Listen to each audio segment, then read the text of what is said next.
Thank you very much, Ryan, for that great introduction. You know, it was January, over a year ago now, that Ryan and Jennifer first came to my office. And one of the first things Ryan said to me was, you really have to come to Weber State. So it's obviously a gorgeous time to be in Utah. The mountains look fantastic, and it's a great time to be here. So I thank you for that invitation from our very first meeting. And I'm really pleased to have an opportunity to be here today and have a chance to talk with you. And I thank Weber State also for putting this event together, and also bringing together such a very good community group. I can see representatives, of course, of the student body here, but also of members of the community. So it's really very good to have this opportunity to speak with you. You know, I'm the State Department lead for arms control and nonproliferation, and you say, what's that? I understand most people don't spend a lot of time worrying about nuclear weapons these days. There are so many other things for our nation to worry about. There's the threat of terrorism. There's the ISIL threat. There's bringing our troops home from Afghanistan. There's the Ebola crisis. There's just so much that dominates the news cycle these days, but nuclear weapons are not among those things that dominate the news cycle. And that is a good thing, generally speaking. But it means that people don't often think about nuclear weapons, and people don't know much about them, particularly among our younger generation. I'm sure some of you around the room, like I, had to do duck and cover drills when you know, the 1950s and 60s were going on, and we were worried about the imminence of nuclear attack. Some of you remember as vividly as I do the Cuban Missile Crisis. But for many others, it's not something that has that kind of feeling of reality to it. But there are still thousands and thousands of nuclear weapons in the world, and lots of after effects from the Cold War, as you in Utah know at first hand. Over 2,000 nuclear explosive tests took place around the world until a moratorium was put in place in 1992. Ryan's already made mention of that. As many of you know, the United States conducted about half of those tests. 928 nuclear explosive tests were conducted at the Nevada test site, which is today known as the Nevada National Security Site. This included 100 above-ground nuclear explosive tests. These above-ground tests, the purpose of which was to improve the effectiveness, safety, and security of our nuclear deterrent, had the consequence of distributing radioactive fallout downwind from the site. Over time, radioactive and cancer-causing particles such as strontium-90 found their way into milk and other food products, eventually ending up in the bones and teeth of children.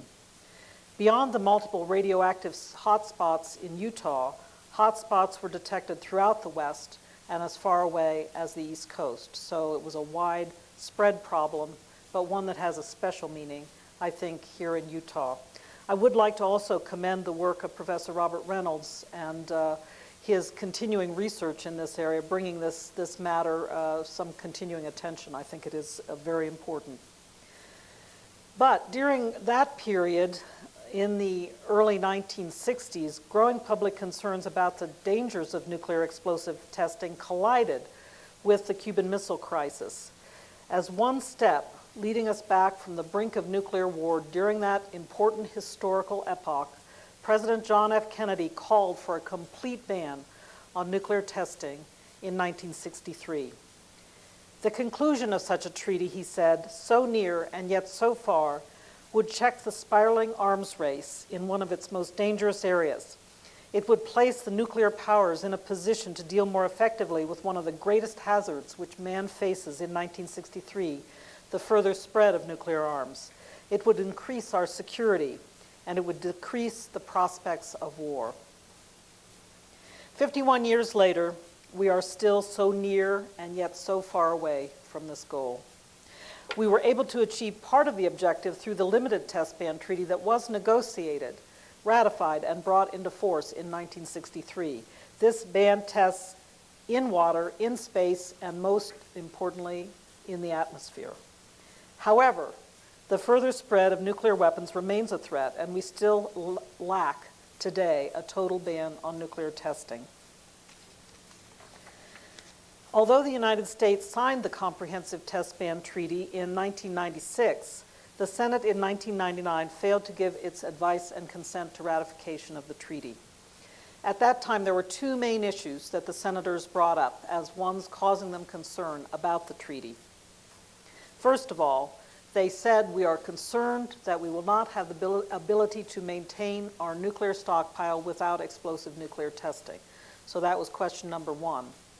Second question was, they said, we are concerned that we will not be able to adequately monitor and verify this treaty. Almost 20 years later, 15 years later, the situation is much different. And I think those two questions have essentially been answered. First of all, as Secretary of Energy Ernie Moniz said last month, there was a time when active and robust United States nuclear explosive testing was necessary, but that time is over 20 years in the past. In fact, last month marked 22 years since the last United States nuclear explosive test. Today, the Department of Energy's Science-Based Stockpile Stewardship Program, which is a suite of experimental, diagnostic, and supercomputing capabilities, allow us to model and simulate nuclear devices without explosive nuclear testing. With this program in place, the directors of the department's national security laboratories affirm the safety, security, and effectiveness of the current stockpile to the President of the United States every year. In fact, they believe we actually understand more now about how nuclear weapons work through the analyses of the Stockpile Stewardship Program than they did during the era of explosive nuclear testing. The ability to monitor and verify compliance with the CTBT is also stronger than it has ever been. The International Monitoring System, or the IMS system, is at the heart of the verification regime, but it was just a concept a decade ago. Today it is nearly complete, technically advanced, and a global network of sensors, including 35 stations in the United States alone, that can detect even relatively low-yield nuclear explosions. My boss, Secretary of State John Kerry, recently was speaking at the United Nations on this issue, and he referred to the IMS as one of the great accomplishments of the modern world. In addition to its verification role for the Comprehensive Test Ban Treaty, the IMS has also proven its ability to contribute critical seismic data to benefit civil society even today. Many of you remember, of course, the very serious tsunami back in Asia in 2004, and the IMS contributed considerable seismic data in the Pacific to the tsunami warning system, beginning during that period, but as the system itself has been improved over the years, its ability to feed into tsunami warning has been steadily improving. Additionally, after the Fukushima nuclear crisis, we saw how the IMS can track radioactivity from nuclear reactor accidents. I went to visit the IMS in Vienna a couple years ago, and they have a radioactivity detector on the roof of their building, which is about 25 stories high. I went out up there, looking out over the Austrian countryside, and they told me that within a couple of days of the radioactive accident at Fukushima, that radiation sensor was picking up radiation traces that had traveled all the way around the world already from Fukushima to Vienna. So it's a very sensitive system and can do things like track radioactivity from nuclear reactor accidents. So in short, the IMS system has some important, I would say, features that are already contributing to international public health and safety. The on-site inspection element of the CTBT verification regime has advanced significantly as well. During the next few weeks, U.S. experts are traveling to Jordan to participate in a large-scale integrated field exercise sponsored by the CTBT organization and hosted by Jordan. I am going too as an observer to that exercise, seeing at first hand the formidable technology and expertise the international community can bring together on short notice to investigate the site of a suspected nuclear explosion. So all the different layers of the monitoring and verification regime are put in place now for the effective monitoring of the Comprehensive Test Ban Treaty. Again, a big difference from where we were back in 1999. All told, the issues that the senators were concerned about in 1999 are being addressed, and it is in our interest to close the door on nuclear explosive testing forever. Let me say just a few more words about why the treaty is in our national security interest. Plain and simple, the CTBT is good for U.S. and international security. It is a key part of leading nuclear weapon states toward a world of diminished reliance on nuclear weapons and reduced likelihood of nuclear arms races. I think there are two important factors to consider here. First of all, for states that do not yet have nuclear capabilities, an enforced CTBT will make it difficult for states without nuclear weapons to develop advanced nuclear weapons capability. In addition, and for states that already have nuclear capabilities, an enforced treaty will make it hard for states that have acquired nuclear weapons at a very basic level to confirm the performance of advanced nuclear weapons designs that they have not tested successfully in the past. So it is an important barrier to the proliferation of nuclear capabilities around the world. I like to think of the CTBT as putting speed bumps in the way of countries developing advanced technological capabilities in the nuclear weapons arena. And I think that's a very important way that the CTBT will put the brakes on the nuclear arms race. In particular, I think that it will put the brakes on a regional arms race, which is now most evident in Asia, where countries are among those that are developing and deploying nuclear weapons, modernizing their nuclear arsenals. As far as the United States is concerned, we have very capable nuclear weapons, nuclear arsenal systems, and it is, I think, very evident that we are the ones who are now watching this arms race emerge in Asia, and it's important to get it under control. So let me return to focus on some of the issues that have to do with where we go from here. Despite the clear merits of the treaty, it's been a long time since the comprehensive test ban has been before the American public, and that's why I'm here today. I'm here in Utah to begin a national dialogue and debate on the comprehensive test ban treaty and what it can do to support and enhance U.S. national security. We need to make sure that people know what the CTBT is and why it is important. The most important thing that supporters of the CTBT can do is to educate their friends, their families, and their communities on the reasons why the treaty is good for America. Two people who have been doing just that are right here in Utah, and one of them is sitting right here today, and that is Ryan Wilcox. In addition to which, he had a colleague in the local legislature, the House of Representatives, Jennifer Seelig. Together, they worked in 2010 on a resolution, H.R. 4, that was introduced by Jennifer Seelig and co-sponsored by Representative Wilcox. In addition to noting the security arguments for the treaty, the non-binding Utah House resolution and the floor debate recognized the health effects suffered by Utahns and other downwinders who were exposed to fallout from nuclear explosive testing in the past. The work of Representatives Seelig and Wilcox is important for two reasons. First, it is critically important that Americans all over this country understand the nuclear threat and how they can help.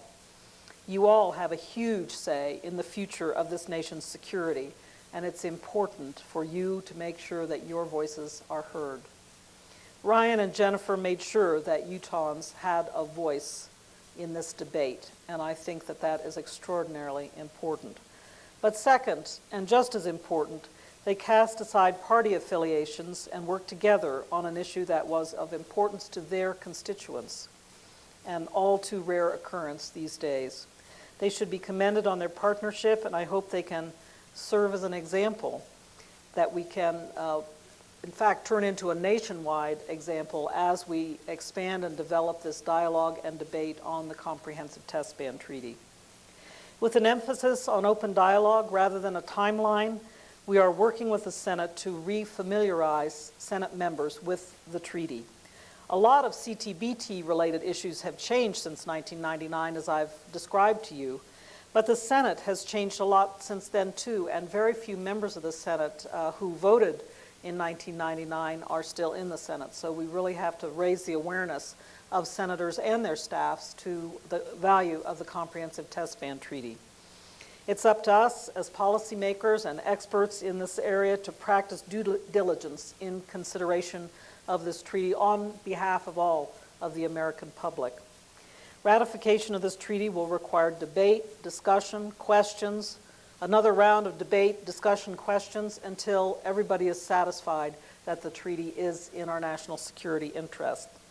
I think that trips to the labs and visits to other technical facilities, hearings and more before the Senate will be necessary in order to really make the treaty something that is familiar and also a good facet of U.S. national security for all involved. This is what happened with ratification of the New START Treaty, which I was responsible for back in 2010, and I can see it happening again with the Comprehensive Test Ban Treaty. Senators should have every opportunity to ask questions. In fact, with New START, we had over 1,000 questions for the record from the senators who wanted to understand every aspect of the treaty. They wanted to understand how the verification regime worked, how the system of central limits worked. They wanted to understand about the history of such treaties in the past, how we have reduced and eliminated nuclear weapons in the past. So they were really focused on doing due diligence about this treaty, and we can see that happening again. It's really how good treaties are made and how we get them across the finish line in terms of their ratification and entry into force. We are confident that we have a good case to make. As President Reagan's Secretary of State, George Shultz, said, senators might have been right voting against the CTBT some years ago in 1999, but they would be right voting for it now.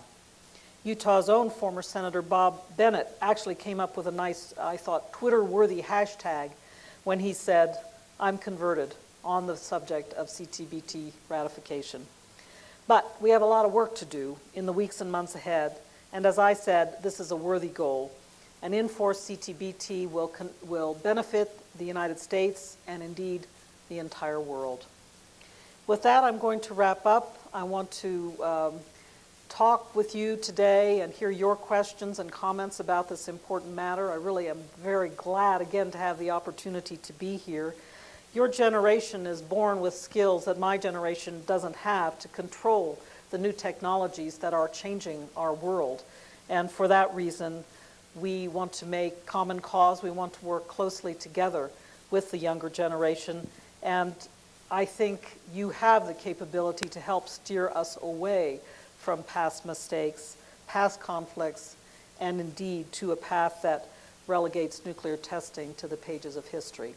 So thank you very much for your attention today to my remarks, and I very much look forward to our discussion. Thank you. Thank you. I see a hand was very quick to go up in the back. Please, sir, you have the first question.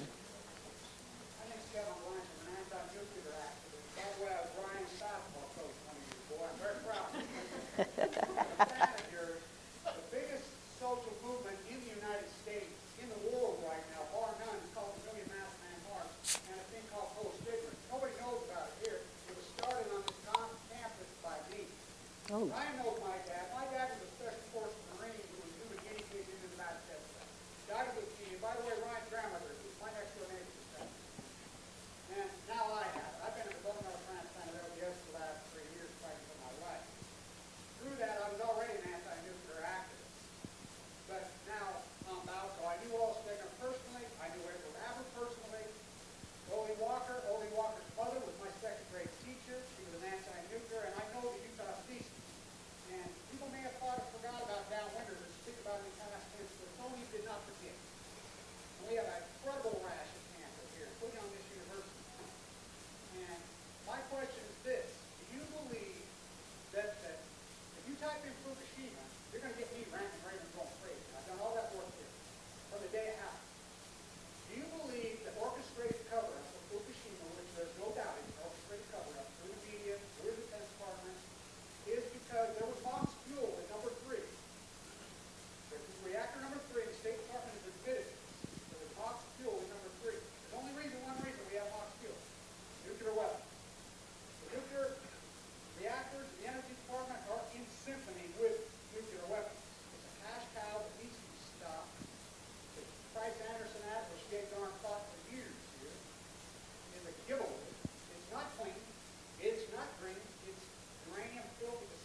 No, I do not. I know that you probably wouldn't expect me to say anything else, but I come at this not as somebody who worked full-time on the Fukushima disaster. I have some examples here that I've raised that are pertinent to the performance of the international monitoring system, which I think is actually really good in the CTBTO organization. But what happened at Fukushima was a great tragedy. It was a great tragedy for the Japanese people, but for the entire international community that has had to experience some of the effects of it. It has had, I think, some beneficial aspects in what has happened afterwards. I just was on a panel last week with the head of our Nuclear Regulatory Commission, Alison McFarland, who said that the Fukushima disaster caused the Japanese government to root and branch, do away with how they were trying to regulate their nuclear industry and put in place a much stronger series of safety rules for one thing, but also much stronger approach to regulation of nuclear power. The other reason why I'm not buying your hypothesis is I know how closely we have worked with the Japanese over the years to ensure that there is a very strong, I would say, safeguards regime in place in Japan. Japan, although it is a peaceful nuclear country, is inspected more by the International Atomic Energy Agency probably than any other country around the world to ensure precisely that they do not have aspects of their peaceful nuclear program that is seeping over into a covert nuclear weapons program. So those are some reasons I have. This is obviously a longer discussion and debate. It's worth a whole afternoon in its own right, but yeah, thank you very much for putting your views out there. Yes, please. I was wondering, there was a report in the New York Times, I believe the date was September 21st, about some of the nuclear facilities that are being upgraded, and it seems like President Obama is ramping it up right now, even though he ran on a platform of disarmament, or he wanted to see no nuclear, and it seems that he switched. So where do you see America going, or are we going to get disarmament? Those are very good questions. And for those of you who are not familiar with President Obama's famous speech in Prague from April of 2009, I commend it to you. It is where the president laid out his policy, now the policy of the country, to pursue, as the president put it, the peace and security of a world without nuclear weapons. And that means, the president said, this has to be a long-term goal. It cannot be accomplished in my lifetime, but step by step by step, we need to move inexorably in that direction. And it has now, I say it's the policy of our country, because it has set the tenor of national policy on nuclear weapons to constantly de-emphasize their use, whether we're talking about our military doctrine, strategy, and policy, or whether we're talking about the future of our nuclear arsenal. And let me get to one part of your question, which is about the acquisition of new facilities in our nuclear enterprise, our nuclear weapons complex. The reason we are, and the New York Times talked about this, the reason we are building some new facilities, such as the Kansas City plant, is to address the horrors for the environment of still trying to operate some of these facilities that were built up during the Manhattan Project during the Cold War without what we would consider today to be proper environmental concerns, safety, regulatory concerns taken care of. So what we are doing in building new facilities is to retire and clean up some of the old ones, at the same time putting in place state-of-the-art from an environmental perspective, new facilities, but at the same time, and this is very important, shrinking the footprint of those facilities. So they are not for building a huge nuclear arsenal. They are for maintaining our much reduced and continually shrinking nuclear arsenal, because the president also said at Prague that as long as nuclear weapons exist in the world, we in the United States must have a safe, secure, and effective arsenal. So it is an approach, sometimes it's hard to get your head around, but the notion is to shrink the Cold War nuclear arsenal. And after all, we have come down, if you can believe it, That nuclear enterprise during the Cold War built over 31,000 nuclear warheads. And in the ensuing years, since the Cold War has ended, we have reduced and eliminated steadily nuclear weapons, so we are down now to 4,800 with a few give or take. So there's been a huge drop-off in the number of nuclear weapons concerned.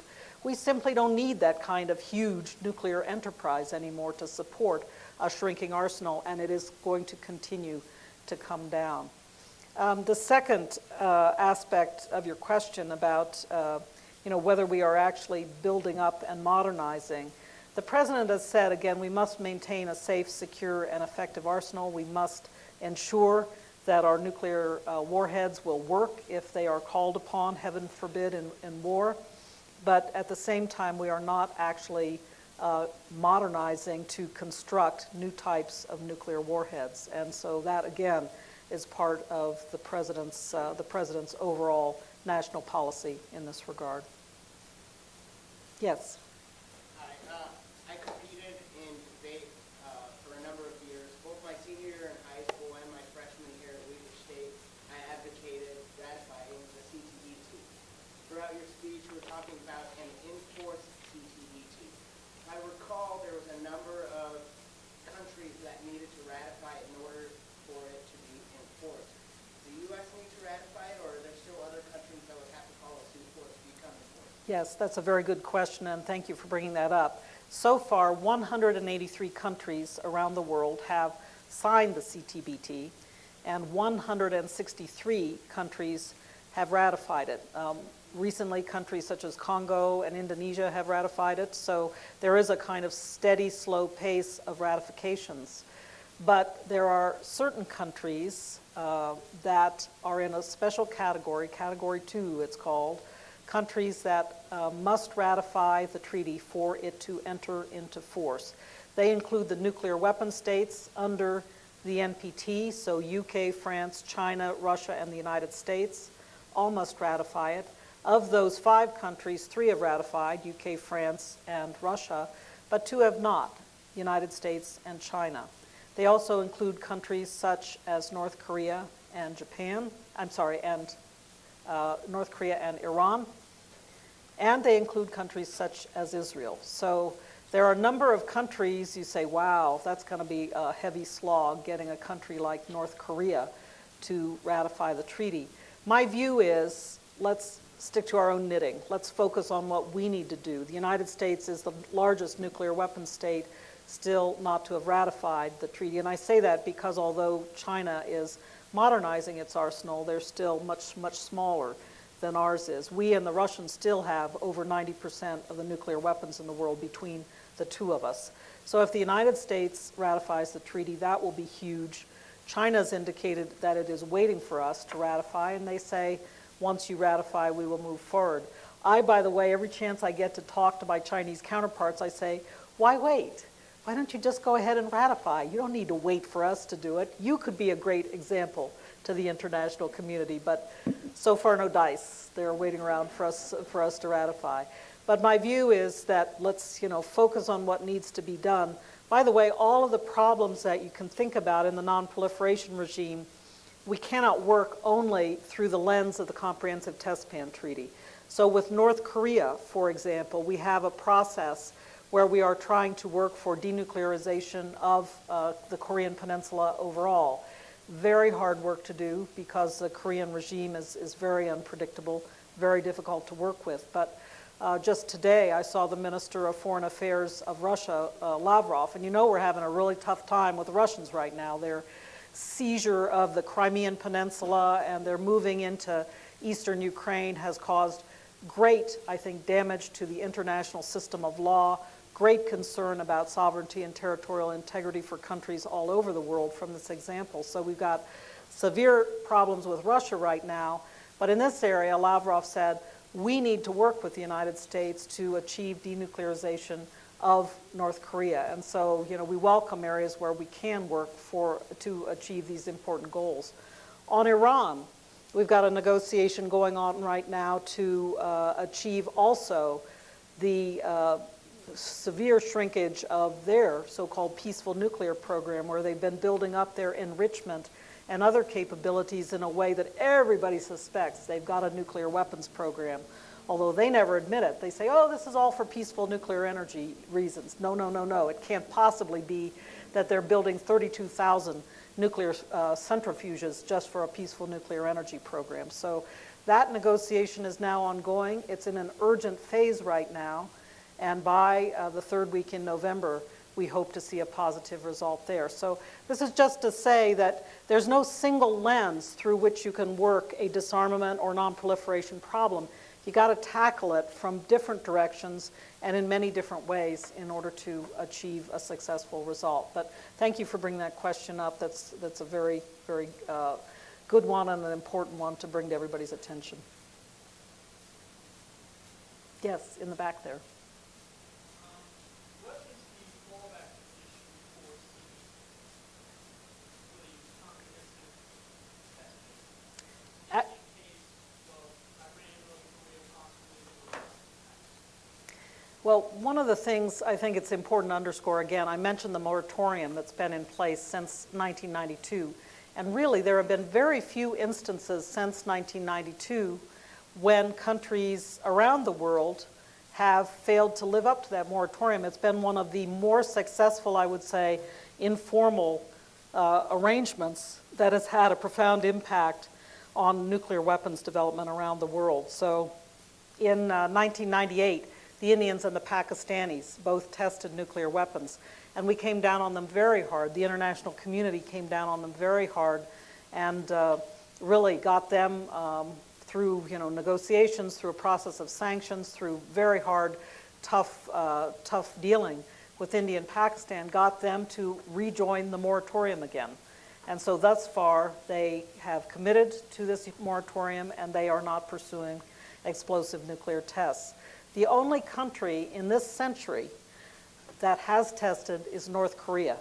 And I think it's just remarkable. It's a remarkable, I think, so that's kind of the fallback plan, I would say, is that the moratorium is in place. It is successful. We need to continue to strengthen and to develop that moratorium because, in essence, it, I think, has led a lot of countries to the conclusion that nuclear testing is not necessary. But in the meantime, again, we have to continue working on North Korea because they are the most difficult case out there right now on the nuclear non-proliferation front. Thank you. There's a question down here? Yes, please. Some people argue that mutually assured destruction can help prevent regional conflicts as well as other kinds of intervention from outside sources. What would your response be to people who argue about the mutual assured destruction preventing fatalities? Yeah.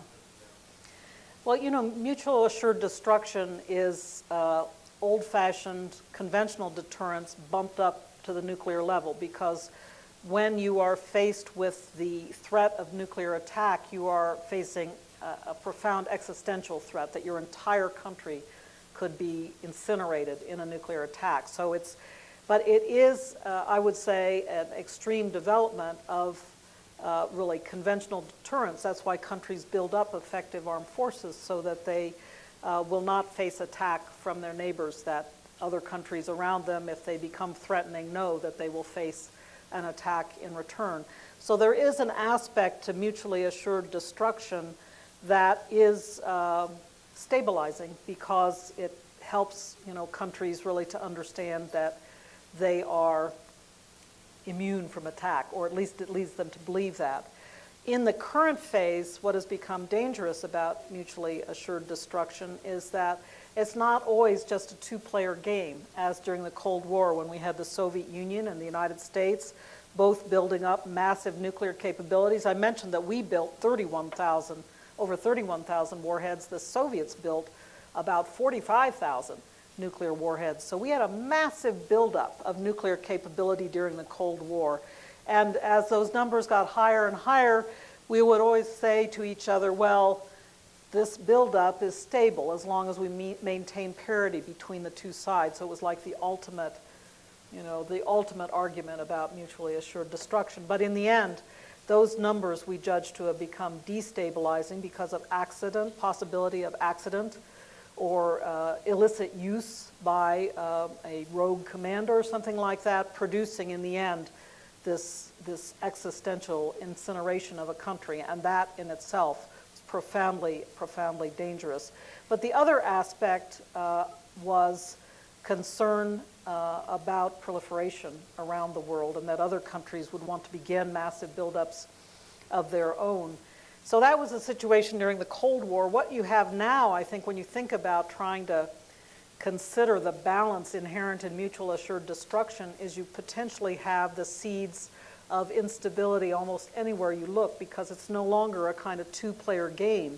In South Asia, you're looking at Pakistan and India looking at each other, but you also have India looking at China and China looking at India, and you have Pakistan in close partnership with the Chinese. So it's a multiple player game, and it's not quite so simple as the game theorists of the 1950s, who were all brilliant, came up, with some of these ideas, but it was a much more straightforward calculus, I would say, during that period. And now the other thing we've added in, which I haven't really talked about all that much today, but the danger that terrorists could get their hands on nuclear weapons. And that is what has really driven President Obama to talk about trying to proceed to denuclearize, not only getting rid of nuclear weapons, but getting rid of fissile materials. It's the threat that a terrorist, essentially somebody who's undeterrable, would get his hands on nuclear weapons and use them against any state around the world, against any capital around the world. Doesn't matter, United States, Russia, China, doesn't matter. But it would be profoundly destabilizing, have an enormous impact on the world economy and on world stability. So it is that danger of nuclear weapons terrorism that is driving the president's urge to get rid of nuclear weapons and to get rid of fissile material as well, because it is a problem that cannot, in our view, otherwise be tackled, really. So, yes. For those of you who don't know, could you just walk us through the process of the CTBT? You have the warhead, how does one make that? Oh boy, that's a really good question, and I have been out at, I've been to Pantex, our nuclear weapons plant in Texas, to watch some of how it goes about. I just was at Los Alamos also watching how it goes about. And the first thing to stress is that it's a very careful and slow process, because if you handle fissile material carelessly, you could end up with a nuclear explosion, just from dropping it. So it's very important to be very careful so you don't have those kinds of accidents occur. And then when you take the various pieces apart, they have to be dealt with very, very carefully because, again, of possibility of radioactive contamination and so forth, and the possibility that you could have environmental damage. So I like to point out these examples of why, sometimes I get a feeling talking to some of my foreign colleagues, yeah, you've been getting rid of nuclear weapons steadily, 31,000 down to 4,800, that's great, but why can't you do it faster? Why can't you just kind of cut them up with a big pair of shears? Well, it doesn't work that way. You have to be very, very careful and precise, and it has to be done in things like with glove boxes. I don't know how many of you have worked in a lab with nuclear material, but you have to do things very carefully in a laboratory setting almost. So it does take time. And it takes a very careful, again, I've been talking step by step in the large policy realm, but in terms of eliminating nuclear warheads, it also has to be done with a very careful step-by-step process. So it's one of the most difficult things to get across to people around the world who are saying, yes, we acknowledge that you are working on the disarmament track, that you are reducing and eliminating nuclear weapons, but why do you keep stressing step by step? Step by step sounds like you're making an excuse that you can't move any faster. And that's when I say to them, no, these are nuclear weapons. You cannot handle them carelessly. They have to be eliminated in a very, very careful way. I think we have had some very considerable success, as I said, since the end of the Cold War. I mentioned our own nuclear arsenal, but we also have worked with the Russians to get rid of the equivalent of 20,000 nuclear warheads on the Russian side. What happened there is the Russians removed the highly enriched uranium components downblended that highly enriched uranium to low enriched uranium, which is what is used in nuclear power plant fuel, shipped it to the United States, and of course we paid them for the value of the enriched uranium, and we fabricated it into nuclear power plant fuel. So today, 10% of the electricity in the United States is generated by former Soviet, Russian nuclear warheads. So if you count 10 light bulbs around this hall, 1 in 10 is being lit thanks to former Soviet warheads. So I think that's an amazing statistic, and that was a great project. It was called the HEU Purchase Agreement, and was a great project, was successfully concluded last January. So, yes, ma'am, please. Earlier in your remarks, you mentioned the arms race in Asia and how the U.S. is blocking those arms race happen. At what point does the blocking stop and you get more involved? Well, I think it's really important to bear in mind what that modernization entails, for one thing. I mentioned that we and the Russians have over 90% of the nuclear weapons in the world. When the New START Treaty is fully implemented in 2018, we will have 1,550 deployed nuclear warheads in the United States, and also the same number in Russia. China, by comparison, has well under 500. Those numbers are classified, so I can't tell you in detail, but well under 500. Pakistan, India, even lower. UK and France, even lower. So we still, I would say, from the point of view of our own national defense, our national security, we have a very capable and well-established nuclear deterrent capability.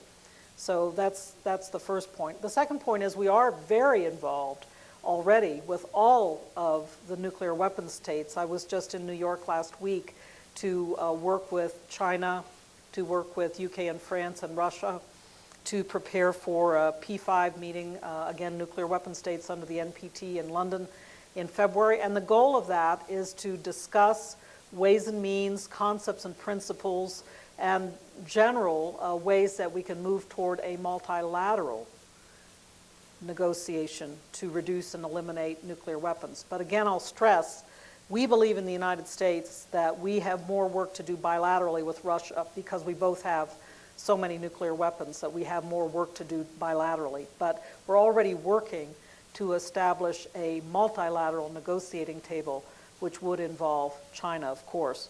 As far as the Pakistanis and the Indians are concerned, they are not signatories of the Non-Proliferation Treaty, so we work with them on separate tracks also, but always with the view in mind to trying to enhance stability in South Asia between India and Pakistan, and then, of course, on this larger stage that I talked about, where you have multiple players in the game. So we're not sitting on our hands by any means, but it's you know, again, you have to work all of these issues at once, really.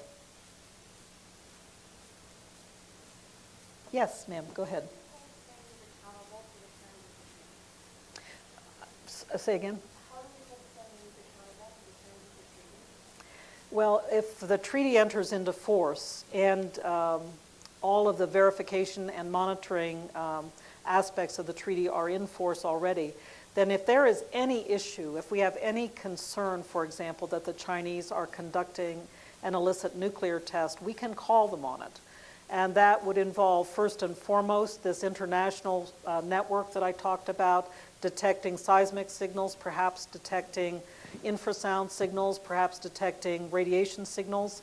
And so the whole international community that is participating in the CTBT would basically be calling the Chinese in that case on that. We would have an opportunity also to say, we want to do an on-site inspection. And that's an important part of the rights in the verification regime of this treaty, that we will be able to say, okay, we want to actually go to Lop Nor, where your nuclear test site is, and we want to do some soil sampling. We want to check around and see what we can find out about what has been going on at your test site. So there are multiple layers of verification and monitoring that go on. If there's any concern about an illicit activity, whether it's in China, whether it's in the Netherlands, you know, it doesn't matter. All of the signatories to the treaty would have the same obligations to respond and to say, okay, you can come on in and do an on-site inspection. We have done nothing wrong. And of course, if they turn down an on-site inspection and say you can't come in, then of course that's a trigger, that's a signal to the international community that indeed there is some activity of concern that needs to be further investigated. And then of course the whole weight of the international community comes down on those countries who are seeming to violate a treaty. So there are many ways to go about it, but in this case I'm really impressed with the degree to which we're going to have a solid international system in place. Let me just give an example of how this worked, with the Chemical Weapons Convention. One of the areas I've been working with most prominently in the last year is following the attack on Syrian villages back in August 21 of 2013, when 1,400 people were killed by a nerve agent attack. And the whole international community in the the Chemical Weapons Convention joined together to condemn this activity. And over the past year, we have effectively removed all chemical weapons and precursors that the Syrians have declared from their country and destroyed them. So there was a great case where the international community, under the Chemical Weapons Convention, first of all, we talked the Syrians into joining the treaty, and second of all, of submitting to the verification and monitoring regime, and third, then we were able to get the chemical weapons out of the country and destroy them. So that's the kind of cooperation I would expect to see in the the CTBT regime as well. I saw a couple other hands going up. Yes, in the back there, please.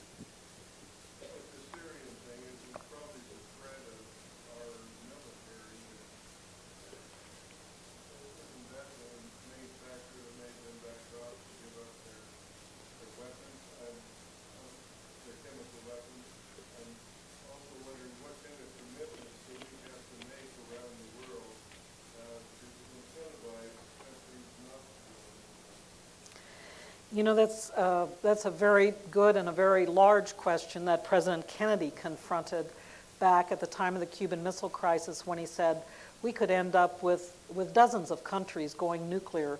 But because of the profound crisis that the Cuban Missile Crisis evoked between the United States and Russia, and indeed the Soviet Union at that time, the whole world community could see, that obviously if we launched nuclear weapons at each other, there would be enormous impacts on the world as a whole, the world economy, on human life and health.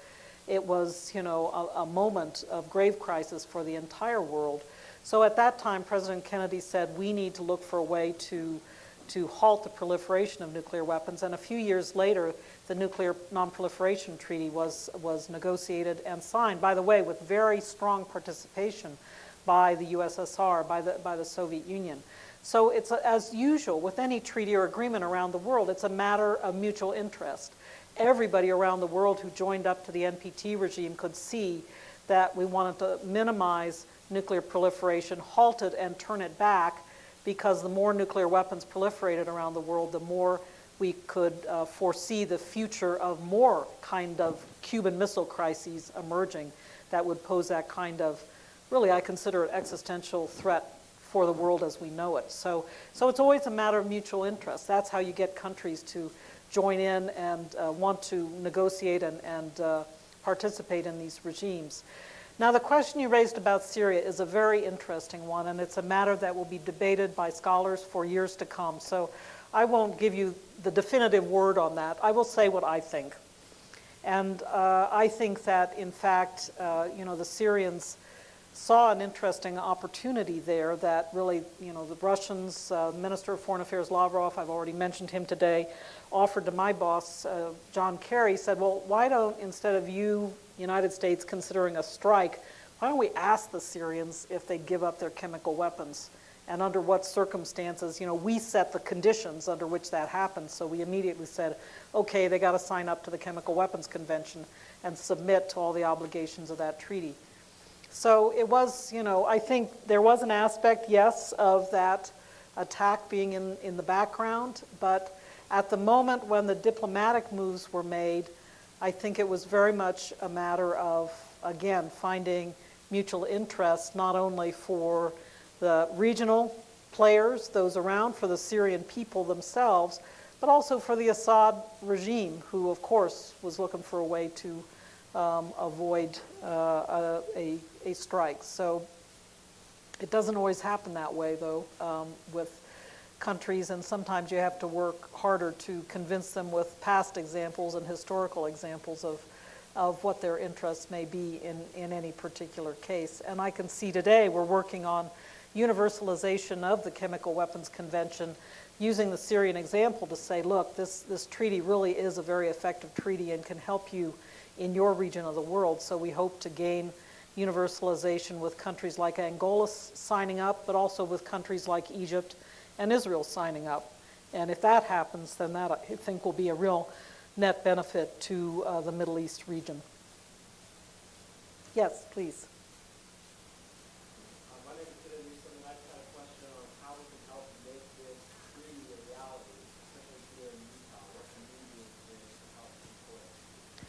I think in the first instance, it's really important to think about ways to join public debate about this question and to study up and learn about it, to learn what the treaty does, to learn what the value of it is, and then to get together and talk about it and develop really your own opinions and views of the treaty. And when you get to that point, of course, it's good to broaden the circle and bring in a broader range of players, and ultimately to be willing to talk to your state legislators in the first instance, and then to move on, talk to your national legislators, including your congressmen and senators. So the whole goal here over time is to build up public support and get to the level where the public is interested and engaged and willing to say to their senators and congressmen, this is something that we need to look at for our national security. I'm not asking anybody today, and particularly not asking any senators or congressmen to say, we're committing to the treaty per se, but it's been off the public agenda for so long that we want people to commit to listen and learn and develop their own views of the treaty. I'm convinced when people look at the treaty around the country that they will be very, very supportive. There are other ways you can develop, the buzz about the treaty in your local community. In the New START treaty ratification process, for example, we worked a lot with the churches and got a lot of debate and discussion going through the churches, and ultimately that was a very important way to develop support back in Washington, because people started writing their congressmen and senators and saying they were supporting the treaty. But in the first instance, it's really, I think, one of just getting that grassroots buzz going. And so that's partially why I'm here today, and very much hopeful that we can both start the dialogue and then continue it moving on. Yes?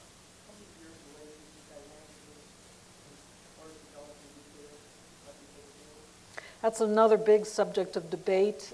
Sometimes you hear from certain countries that are very concerned about Iran. Israel's a good example, saying, it could be a year or so.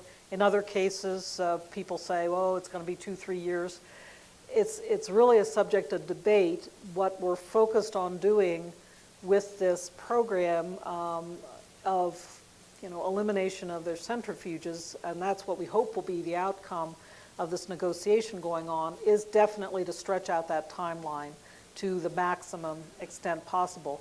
They've already agreed. One of the things we were concerned about was they had begun re-enriching uranium that they had already enriched, so that it was going above 20% or was approaching 20%.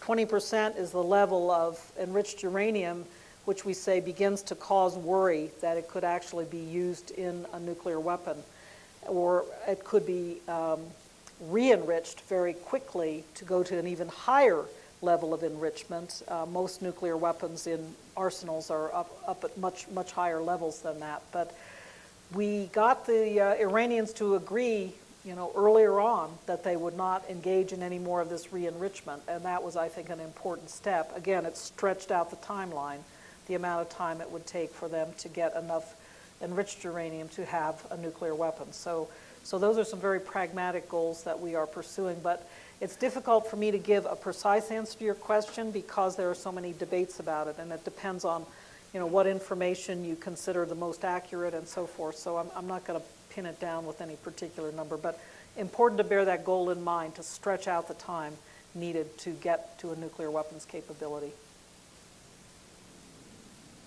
Yes, please. I might ask about ratifying the treaty. Maybe it's a question of what percentage of the votes you need to ratify the treaty? 67 votes. 67. Yeah, and we got that with New Start. A lot of people ask me, oh boy, in this day and age with difficult fights on Capitol Hill, how do you ever expect you're going to get to 67 votes on the CTBT?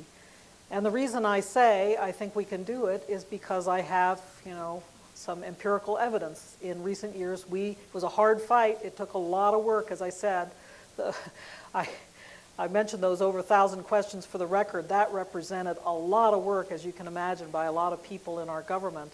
But we managed to get well over 67 votes for the treaty, and I think we can do that again. So, but it will take hard work. Another reason I like to say it, and I referred to it, is the senators took their job in New Start ratification very seriously, and they really wanted to dig down deep about the treaty. They wanted to understand everything about the verification regime. How was on-site inspection going to work? They really took their job seriously to give advice and consent to the treaty, and I'm hoping for that kind of deep discussion again. I think it's a good deep dive to have. Yes, please. My name's John. I'm a former graduate from Weaver State here in the engineering program. I've been working in the ICBM program ever since. Oh, here in Utah? Yeah. Yeah, up at Magna? Actually, I worked at Bill for a while. Uh-huh. And, worked for a subcontractor. I see. Two parts to my question. One is with the Chinese, they're building up, and we have no arms agreement basically with the Chinese on nuclear arms.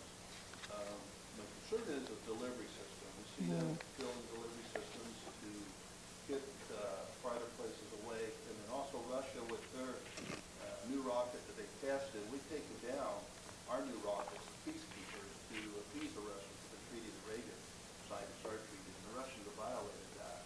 So what pressures are being put on Russia to get them back in check, again with delivery systems to get those down? Those are very important points to make about the importance of focusing squarely on delivery systems, because if you don't have a missile, you can't deliver the warhead. So that's at the heart of the very practical approach we've taken to strategic arms reduction over the last 40 years, is get at the missiles, get at the delivery systems, the submarines, the bombers, or the ICBMs, the intercontinental ballistic missiles. And once you reduce and eliminate those, the warheads you can reduce over time. So it's a very important point to raise.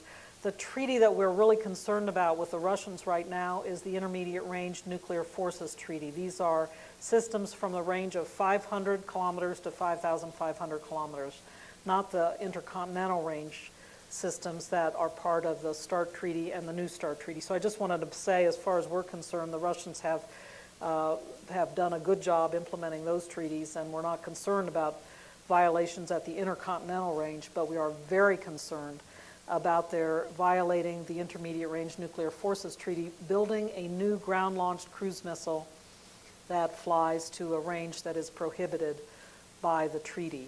And the reason, there's been a lot in the Russian open literature over the years about the INF treaty, and they're saying, look, some of the people who support in Russia who support getting out of the treaty say, look, we got the Chinese building these things, we got the Indians, the Pakistanis building these things. We really think we need to get out of this treaty. So it's a big debate on the Russian side. We are reminding them that the reason they got into the INF treaty in the first place back in the 1980s is those missiles are very short flight time missiles to Moscow from, for example, NATO Europe. And so if an intermediate range missile gets to Moscow, it could pose a very short range and short time attack threat against critical targets in the Russian Federation, particularly command and control targets. So we've been reminding them that they could face, those kinds of threats again. And in the meantime, I do think that we need to pay attention to the missile proliferation that is occurring throughout Eurasia. And it's not only the Chinese who are building very capable missiles, but now the Indians, and we're concerned also about the Pakistanis getting into that kind of business. So we got to work those, again, if you remember what I said earlier, you got to work all of these things on many different fronts, and there are other places that we're trying to work these other problems, including placing constraints on those developments through our missile technology control regime. So we'll continue to try to constrain exports and do a whole lot of other things. But you're right to point to the concern, because I think it's a very serious one. We could face missile proliferation in Eurasia that in the end would be very destabilizing. So it's something that we really have to pay a lot of attention to. Thank you. I think we've come to the end of our hour. Do we have time for one more question, maybe? If there's one more question? The debater, you get the last word. You brought up concern as far as terrorists with nuclear weapons, spin off of the delivery system question. How are terrorists going to be delivering nuclear weapons? Very good question. Again, one thing is that even if they don't directly know how to get the massive detonation of a nuclear attack, we're also concerned about terrorists building so-called dirty bombs, radiological dispersal devices, where they could put even some radioactive material, not fissile material, but radioactive material in some kind of projectile and just explode it with a conventional explosive. And that would spread radioactive contamination over many city blocks, for example, turning off our ability to use that city block area until it's cleaned up, and it could take years. So that's not so much a weapon of mass destruction as a weapon of economic denial and mass terror. So there are different ways they can go about it, but I would not. The other thing is, I want to leave you with this thought. This is a very small threat in percentage terms, but if a terrorist managed to get his hands on a nuclear weapon and figure out how to detonate it, maybe he's got an insider that can help him to figure out how to detonate it, then that is a threat of such enormous proportions that it will change, again, the world as we know it. So it's that kind of threat, even though there might be a very small chance, that we have to work on in every way we can. So you're right to point to the difficulty of detonating weapons, and believe you me, we do everything we can, putting special locking devices on our warheads, putting special mechanisms that really prevent their unauthorized use, and that's a very important point, so thank you for bringing that up. Okay, maybe one last question. Okay, go ahead. It's my understanding that the dirty bombs are made from the waste from the Generation 4 breeder reactors that Europe is so. You can make dirty bombs from taking apart a bunch of smoke detectors. I mean, really, it's any radioactive material, so it doesn't really matter. My question was, what are France and the United Kingdom doing to secure that waste? Actually, our UK and French colleagues, they work very closely together themselves, but they actually have, and under Euratom, they have a pretty good, in the EU system, a pretty good program of regulation and physical protection and so forth. And so I'm confident that they have good capabilities for tracking and also protecting that waste. So thank you very much. Great questions.